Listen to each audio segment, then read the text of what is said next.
Bonjour, je suis Sylvain Laudio. Quel a été votre parcours d'étudiant et votre parcours professionnel? Alors j'ai fait des classes prépa en France pour intégrer après une école d'ingénieur à Grenoble. J'ai fait ma dernière année d'études en Angleterre, à Imperial College. Et voilà, donc ça m'a permis de faire un stage à l'ESOC, ici où je travaille, qui m'a permis après d'intégrer une équipe qui préparait les opérations de vol. Voilà, donc ça, je suis resté ici 4 ans.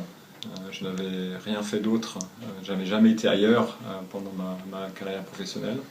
Donc j'ai décidé de partir, je suis parti dans le sud de la France pendant 2 ans.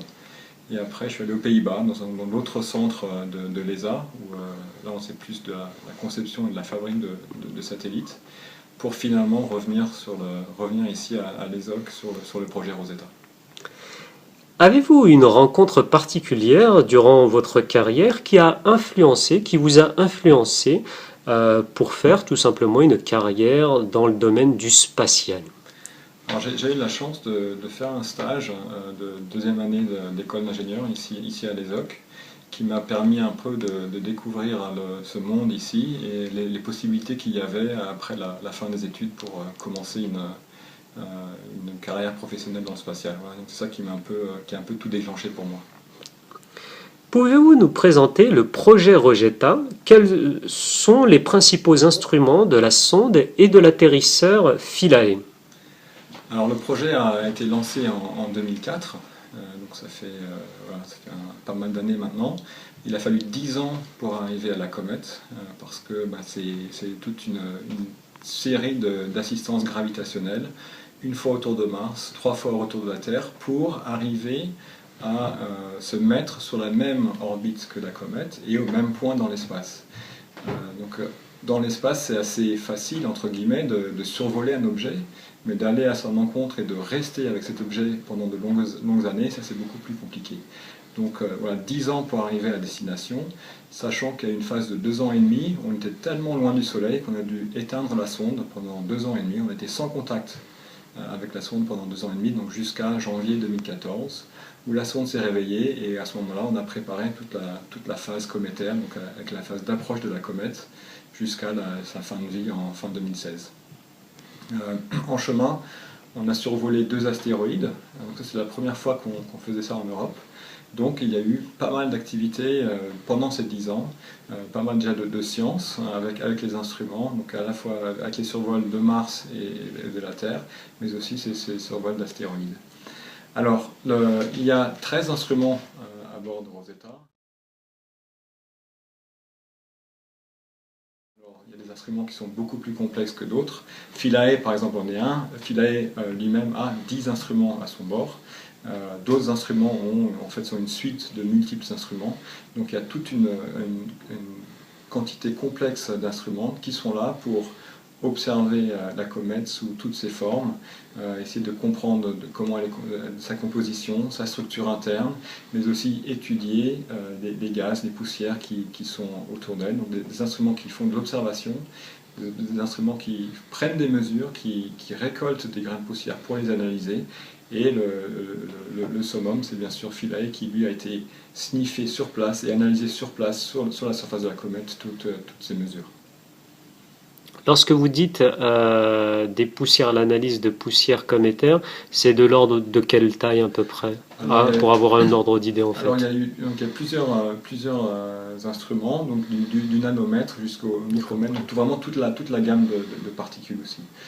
Après, avec aussi sur les images, hein, donc par exemple les images d'Osiris, il y a moyen de faire de l'analyse de particules. Voilà, donc c'est vraiment toute la gamme. Quelles ont été les grandes étapes de ce projet? Alors, bien sûr, la phase de lancement hein, qui est primordiale. Après les 10 ans de vol, qu'on a détaillé déjà avant, la phase d'hibernation, si la sonde ne s'était pas réveillée après les 2 ans et demi toute seule, il n'y aura jamais eu de mission, toute la phase, on n'aurait jamais connu toute la phase cométaire. Alors, Si vous voulez. ce que vous appelez la phase d'hibernation, c'est la période où elle n'a pas été fonctionnelle, où les instruments n'ont pas fonctionné. Alors, toute la sonde ne fonctionnait pas. Toute la sonde ne fonctionnait pas, Ouais. mais il faut rappeler que dans le contexte de l'espace, les températures sont à la fois basses quand on est dos au Soleil et élevées face au Soleil. Est-ce qu'il y a sur un court ou moyen terme des impacts possibles au niveau des instruments, où les instruments sont étudiés pour supporter des températures très Alors, élevées? les instruments et la sonde a été conçus pour supporter des distances allant d'une unité astronomique au Soleil jusqu'à 5. D'accord, ok. Donc des phases chaudes jusqu'aux phases froides. Alors la raison pour laquelle on a été hiberné, c'est que en 2011, une fois qu'on était sur la même trajectoire que la comète, on était tellement loin du Soleil que les panneaux solaires, malgré les 64 mètres carrés de panneaux solaires, ne fournissaient plus assez d'énergie pour pouvoir maintenir toute la sonde active. Donc depuis longtemps, les instruments, on ne peut plus les allumer, mais même la sonde elle-même, qui par défaut consomme à peu près 600-640 watts, on n'avait pas ces 640 watts pour la maintenir active. Donc ce qui s'est passé, c'est que la sonde a été transformée en un spinner, donc on l'a fait spinner. Normalement la sonde était stabilisée sur ces 3 axes.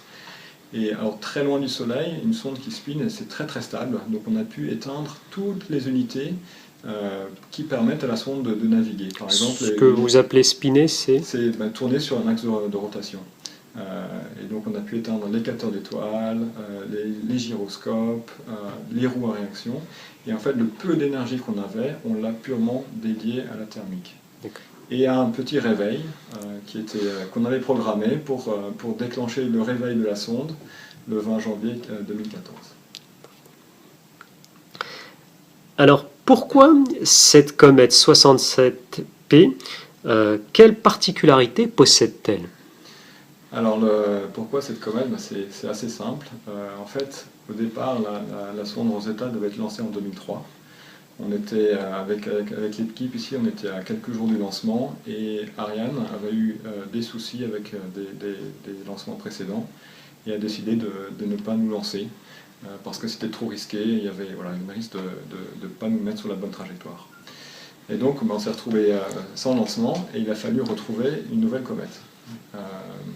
Alors après, la sonde elle a été définie, elle a été conçue pour une certaine variété de distances au Soleil, donc des conditions thermiques spécifiques, donc on ne peut pas sortir de cette enveloppe-là. Après on avait besoin de démarrer la mission assez rapidement, donc on ne voulait pas que le délai de lancement soit de plusieurs années.